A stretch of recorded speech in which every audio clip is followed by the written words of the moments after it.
We've been talking about it all afternoon. There's big money tonight. The Mega Millions drawing has reached $1.58 billion with the B dollars. It's the largest in game history. So a winner will eventually win. And why couldn't it be you? In the meantime, though, how do you maximize the money that you actually do have? Financial professional Scott Braddock from Scott Braddock Financials is here to answer that question and other investing related questions that you have. What we want you to do is get your question to our experts. So you're going to text it to the number that's at the bottom of your screen, 336-379-5775, and we'll get your questions answered. All right, so if you win the lottery, besides calling a lawyer and a financial advisor and all that kind of jazz, what should you be doing with that money? Well, I tell you what, it possibly would be a great idea to go ahead and pay off your debt. That'd be an outstanding amount of money to receive, right? And pay off everybody else's debt too. You got to be careful with that, right? Because you want to make sure you set the right expectations with these winnings as well. But most importantly, a lot of folks are putting together budgets if they're being smart with their money. In this case, you may be able to call it a spending plan. And, I just think it's so important to really sit down, learn the options that are available to you. Your tax situation is going to change most likely. And so you really want to take a deeper dive into what you can actually do with that size money. And then, of course, your goals and your objectives are all of a sudden going to change. All the old ones went out the window. You can supersize all those fantastic retirement goals, or maybe you're not even close to retirement and you can go ahead and retire early. So wow, what a fantastic situation to find oneself in. Yeah, for sure. Okay, so now back to reality, because all of us are just dealing with whatever regular old money that we have at home. And this is one of those things that when you say, hey, what should we be doing with our money to maximize our money? It's always kind of the same answer that we don't want to hear, but we need to hear. The spending plan / budget. Tell us why it's so important. Well, look, I've worked with many people over the 20-some years that I've been in this industry and helping folks prepare and get ready for their future. And really the best thing to start with is a budget. You have to watch how you're spending your money. If you're not, then you're going to miss opportunities to cut back on some unessential items. It's really the only way to do it. And you really also have to see it. It has to be in writing, and that makes it real. It makes it tangible. You'll never hit a goal unless it's in writing. And that's all a budget is. It's just a life goal that has to do with your finances. And so do you do it so that we would have to keep track of if we've never done a budget, keep track of what we're spending just in 1 month, just so that we can kind of see just where our money goes? Well, that's certainly a part of it. I mean, we want to list all the staple expenses that we have. And then, of course, the staple income. We want to know clearly what's coming in, clearly what's going out.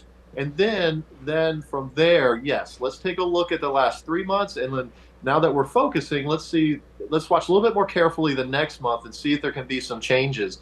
And as we go into the following month and the months thereafter, we can start to tighten up by watching how we're spending money. All right. And so let's talk about when we have an emergency fund, right? We want to have an emergency fund. So how do we accumulate that emergency fund, and really how much do we need?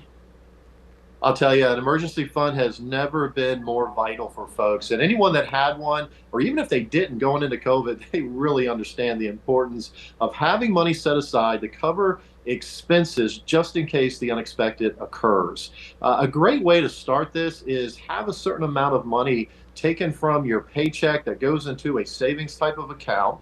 If you don't see it, it's much harder to spend. That's right? True. So it's a great place to start. A little goes a long way over time. So even if it's $20 that you can part ways with for right now, that's great. Now, I used to think, and a lot of financial professionals would share, 3 months of expenses saved. And again, back to COVID, a lot of folks are looking at 6 to even 12 months of expenses saved in an emergency fund, if you will, and it's just there's such peace of mind that comes with that. I find it hard to really do financial planning on top of that, specifically investing, if you haven't already secured that emergency fund, to give you peace of mind that money's doing the number one job for you that it should, a sense of security.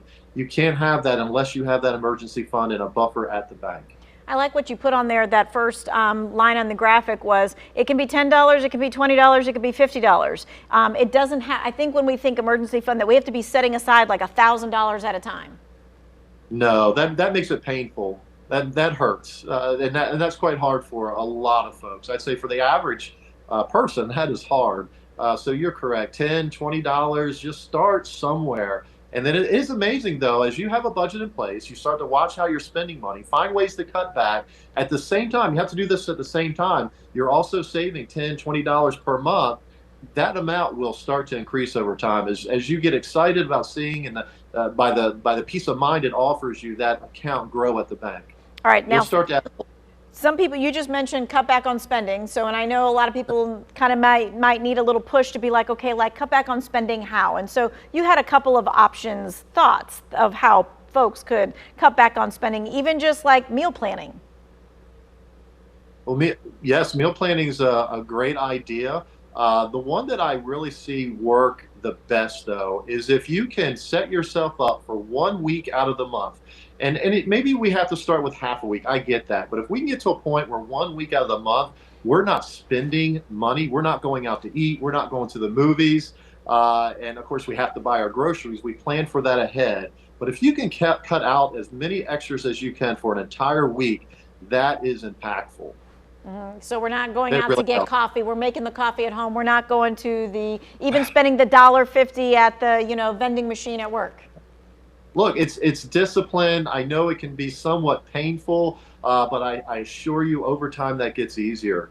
If you can go a week without Starbucks and just make your own coffee at the house, the savings is huge there. And it seems like to some folks that they can't do without their Starbucks. But I'm telling you, if you put the important thing ahead of your coffee, and which is your finance and your future, yeah, get excited about that, and it'll pay dividends in the future. All right, we're taking your questions about money and investing coming up right after this break.